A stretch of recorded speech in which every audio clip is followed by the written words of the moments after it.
Friends good morning. देखिए, आप लोगों में से कई सारे लोगों ने मैसेज किया हुआ है कि वो अभी बीएड या फिर डीएलएड के पहले सेमेस्टर में हैं। कुछ लोगों की परीक्षाएं हुई हैं, कुछ लोगों की परीक्षाएं नहीं हुई हैं। और जैसा कि आप लोग जानते हैं सीटीईटी के फॉर्म भरे जा रहे हैं।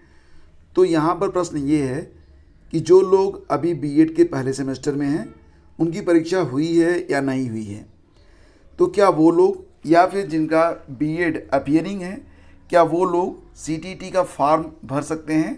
तो देखो फ्रेंड्स, इसके बारे में एनसीटी ने एक दिशा निर्देश जारी किया था 2022 में, जिसके मुताबिक ऐसे एस्पिरेंट जो दाखिला ले चुके हैं, यानी कि जिनका एडमिशन हो चुका है, भले ही उनकी परीक्षाएं हुई हों या ना हुई हों, अगर वो चाहें तो सीटीईटी दे सकते हैं।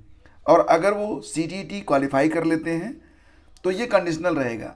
मतलब ये कि मान लेते हैं कि आपने बीएड पहले सेमेस्टर की परीक्षा दी है या आपने बीएड या डीएलएड में एडमिशन लिया हुआ है और आपने सीटीईटी क्वालिफाई कर लिया, तो ऐसी कंडीशन में आपका सीटीईटी वैलिड होगा। लेकिन कब वैलिड होगा? जब आप अपना बीएड या फिर डीएलएड पूरा कंप्लीट कर लेंगे, यानी कि जब इसे आप फाइनल कर लेंगे तो ये सर्टिफिकेट लगाकर आप शिक्षक भर्ती परीक्षा में पार्टिसिपेट कर पाएंगे। तो ऐसे एस्पिरेंट जो अभी बीएड में अपीयरिंग हैं, अगर वो चाहें तो सीटीईटी के लिए आवेदन कर सकते हैं। तो उसमें कोई दिक्कत आपको नहीं आएगी। जब आपका बीएड कंप्लीट हो जाएगा तब उसके बाद आप इस सर्टिफिकेट का उपयोग कर पाएंगे। यानी कि अगर आप चाहें तो आप फॉर्म डाल सकते हैं। इससे आपको फ़ायदा ये मिलेगा कि आपका समय बचेगा।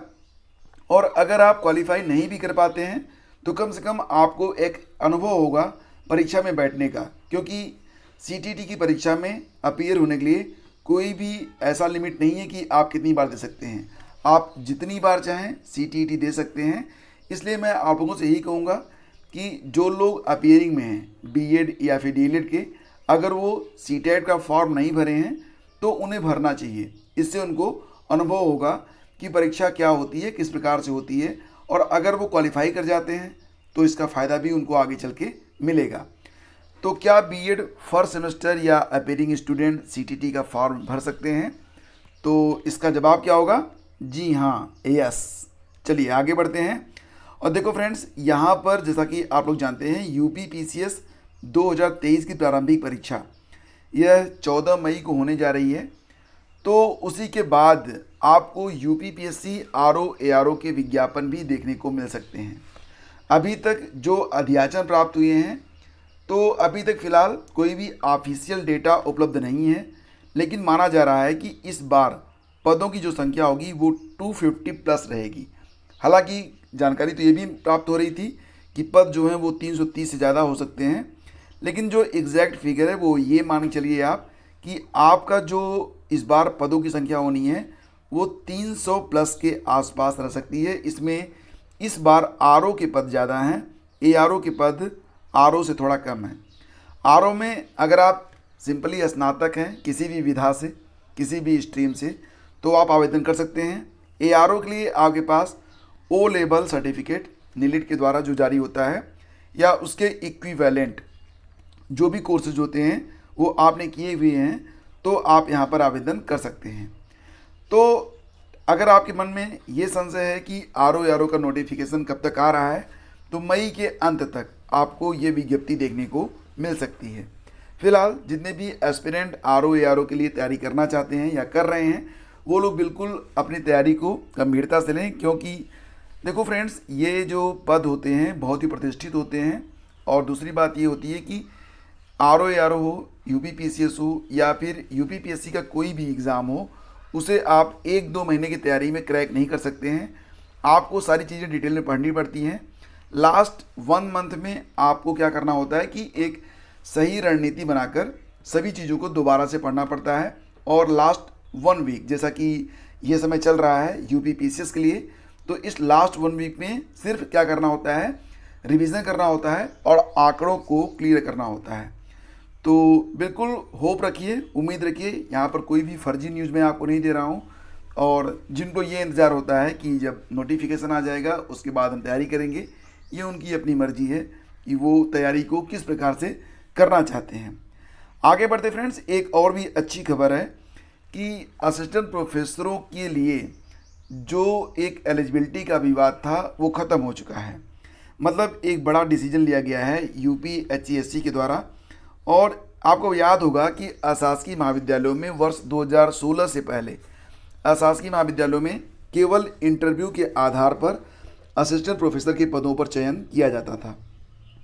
2016 में जारी विज्ञापन संख्या 46 के तहत पहली बार लिखित परीक्षा आयोजित की गई और इसी विज्ञापन से अंतः संबद्ध विषयों का विवाद भी शुरू हो गया था।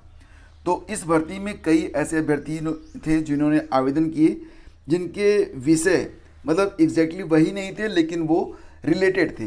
जैसे कि जीव विज्ञान विषय में एक अभ्यर्थी ने आवेदन किया था जिसने पर्यावरण से PG किया हुआ था। तो बाद में मामला ये गया कि क्या पर्यावरण से जो लोग PG किए हैं वो जीव विज्ञान के लिए एलिजिबल हैं। मामला कोर्ट में गया, कोर्ट ने इसको वैलिड ठहराया था और इसके बाद शासन से अनुमोदन लेने की भी बात कही गई थी। आयोग ने कमेटी के निर्णय को शासन के पास भेज दिया, शासन ने भी उस पर मुहर लगा दी। इसके बाद विज्ञापन संख्या 47 और विज्ञापन संख्या 50 के तहत असिस्टेंट प्रोफेसरों के पदों पर भर्ती की गई और संबद्ध विषयों के विवाद से संबंधित जितने मामले थे आयोग ने कमेटियां गठित करते हुए उनका निराकरण करवा दिया था। इन तीनों विज्ञापनों के तहत अंतः संबद्ध विषयों से जुड़े तकरीबन 400 चयनितों को नौकरी भी मिल गई। लेकिन मनीष सोनकर प्रकरण के बाद अन्य मामलों में शासन की ओर से निर्णय पर आधिकारिक रूप से मुहर नहीं लग पाई थी। तो यहाँ पर आयोग को ये आशंका थी कि आगे चलकर हो सकता है कि इन शिक्षकों की नौकरी खतरे में पड़ जाए। तो इसके बाद आयोग ने फिर से प्रयास शुरू किए और मई के पहले सप्ताह में अपर मुख्य सचिव सुधीर महादेव बोबड़े ने आयोग के अफसरों के साथ ऑनलाइन बैठक की और 5 मई को आयोग के उप सचिव शिवजी मालवीय को लखनऊ बुला लिया। तो उप सचिव से पूरा मामला समझने के बाद अब शासन ने विज्ञापन संख्या 46, 47 और 50 के तहत अंतः संबद्ध जो विषय थे उनको लेकर गठित कमेटियों के निर्णयों पर मुहर लगा दी है।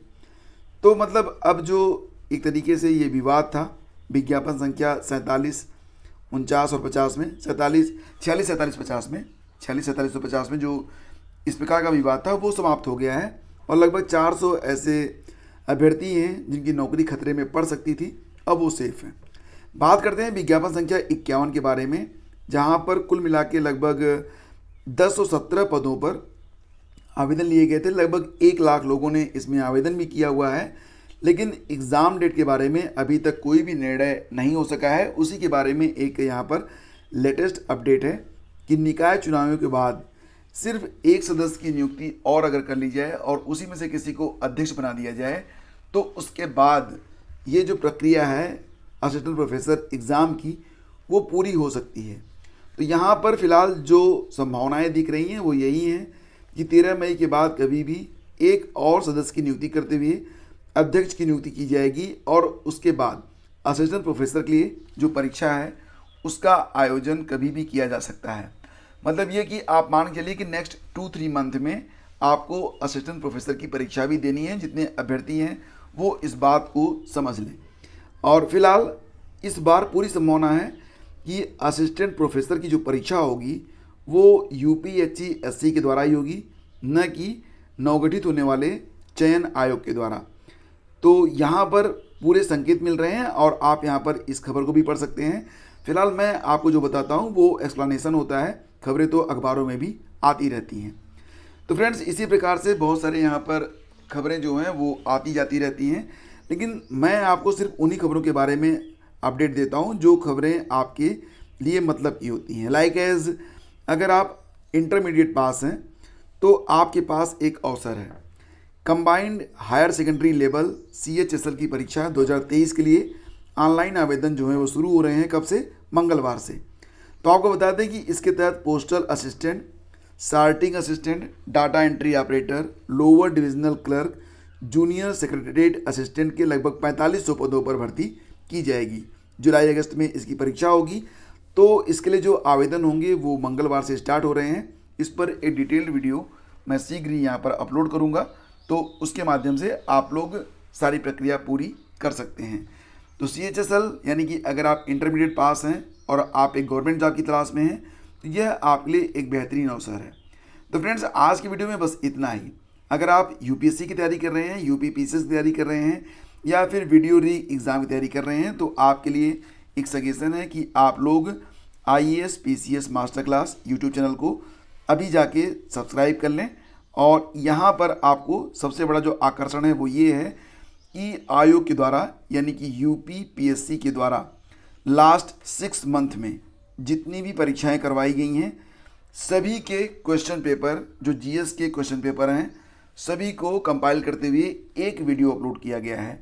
तो इसमें आपको वो सारी परीक्षाओं के जीएस देखने को मिल जाएंगे वन लाइनर के रूप में, जिससे आपका समय भी कम लगेगा, जो कि यूपी पीएससी के द्वारा लास्ट 6 मंथ में आयोजित करवाए गए हैं। इसमें आपको वो सारी चीज़ें मिलेंगी जो कि यूपी पीसीएस के लिए बहुत ही इंपॉर्टेंट है। और आप लोगों से को सलाह देता हूं कि ये वीडियो ज़रूर देखिएगा, क्योंकि इससे प्रश्न बनेंगे यूपी पीसीएस में। तो फ्रेंड्स, आज की वीडियो में बस इतना ही। और आईएएस पीसीएस मास्टर क्लास का लिंक वीडियो के डिस्क्रिप्शन में है, जाकर अभी वॉच कीजिए और सब्सक्राइब कीजिए। Thank you so much.